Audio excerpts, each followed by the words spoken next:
EG, ya, Strat, STRAAT, Boulevard ya biasa. Jadi kemana kita?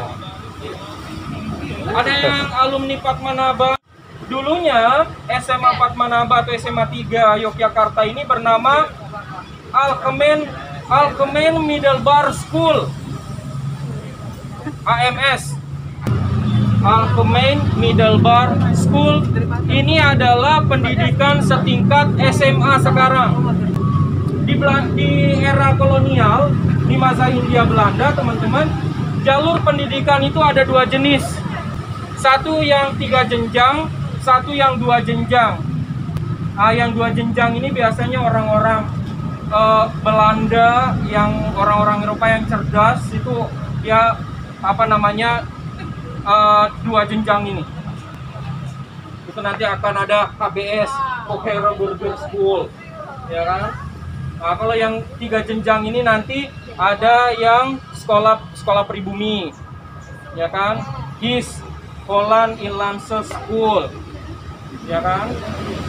Terus lanjut ke tingkatan kedua itu nanti akan ada, kok saya lupa yang di Bokri itu. Pokoknya ada yang 2 jalur, ada yang 2 jenjang, ada yang 3 jenjang. Yang 3 jenjang inilah yang kemudian kita adopsi hari ini. SD 6 tahun, SMP 3 tahun, SMA 3 tahun. Ini yang 3 jenjang yang kita adopsi hari ini.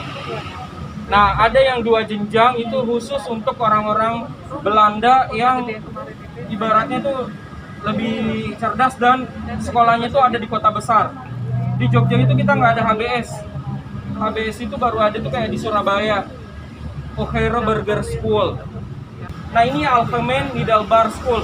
Setingkat SMA, lulusannya ini nanti bisa jadi pegawai kolonial, bisa melanjutkan pendidikannya ke jenjang yang lebih tinggi. Kayak misalnya kalau di Hindia Belanda itu sekolah dokter Jawa jadi Stovia di Batavia, atau sekolah teknik di Bandung, Technische Hochschule School yang ada di Bandung, ITB, ya kan, sekolahnya Bung Karno.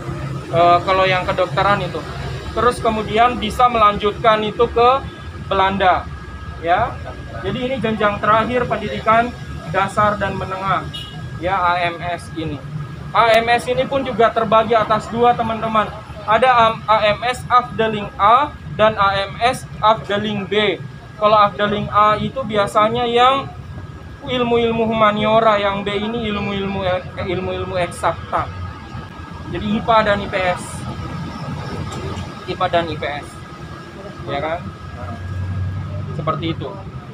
Tapi ingat teman-teman, pemerintah kolonial Hindia Belanda itu ketika kemudian mengusahakan pendidikan kepada masyarakat kolonial itu hanya untuk memenuhi tenaga kerja. Misalnya dia jadi itu tadi guru, dokter, ya kan, orang teknik, ya kan. Belum ada itu jadi sejarawan, itu belum ada. Filsafat itu belum ada itu. Karena kenapa? Coba. Biar nggak pintar. Jadi mikir. Biar nggak mikir. Kenapa?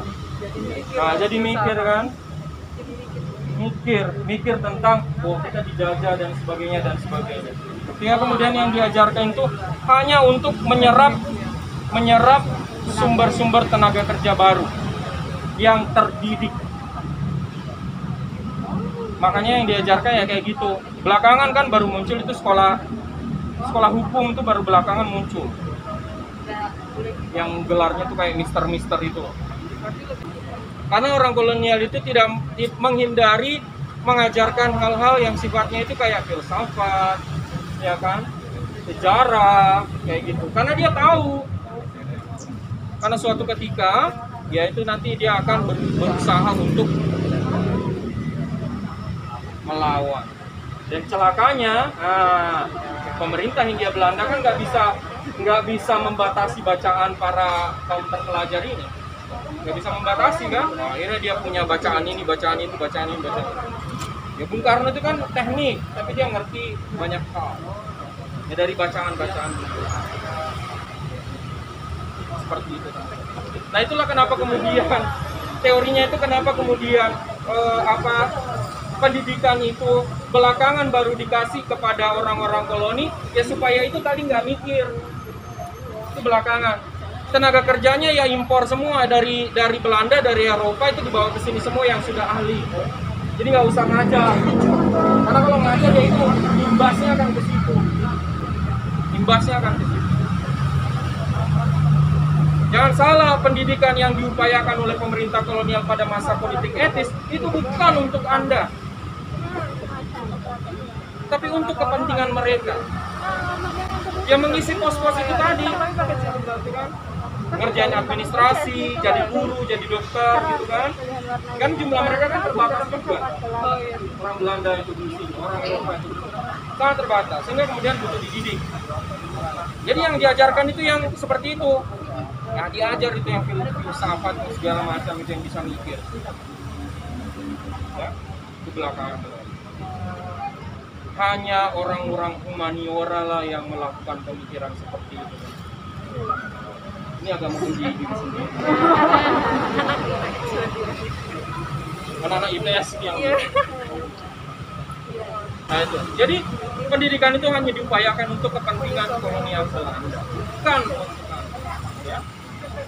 Nah, arsitektur bangunannya teman-teman ini balik lagi karena dia dibangun awal abad 20. Dia sekolah ini dibangun tahun 1919. Nah, arsiteknya juga menggunakan arsitek Art Deco, teman-teman. Nah, yang unik adalah tangganya. Tangganya ini kan pendek-pendek. Kenapa kira-kira pendek-pendek? Karena orang-orang pribuminya itu masih banyak yang menggunakan jari. Sehingga kemudian kalau naik tangga itu kalau pakai jari kan susah. Ya, makanya kan ininya pendek-pendek. Seperti itu. Oke? Oke, ada pertanyaan sebelum ini. Nah, di masa kemerdekaan teman-teman,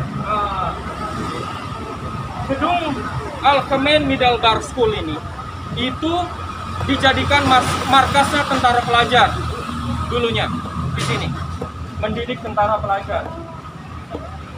Nah, terus kemudian era pembangunan Universitas Gadjah Mada itu awalnya di sini juga. Rapat dan segala macam itu dilakukan di sini untuk membuat sebuah perguruan tinggi terpadu milik orang Indonesia. Nah, di bangunan ini juga pernah terjadi itu. Dulu namanya belum Universitas Gadjah Mada, jadi dulu tuh masih kayak perguruan tinggi Gadjah Mada.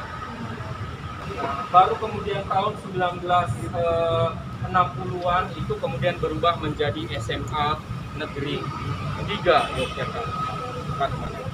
1960. Nah, kita ke titik terakhir. Saya akan merefleksi tinggal berapa bangunan asli, berapa persen bangunan asli di kawasan Kota Baru sebelum kemudian kita tutup tur kita pada siang hari. Monggo silakan bisa meninggalkan Pak Manaba. Kalau W itu WEG, WEG. Ya, Strat, STRAAT, Strat. Boulevard ya biasa.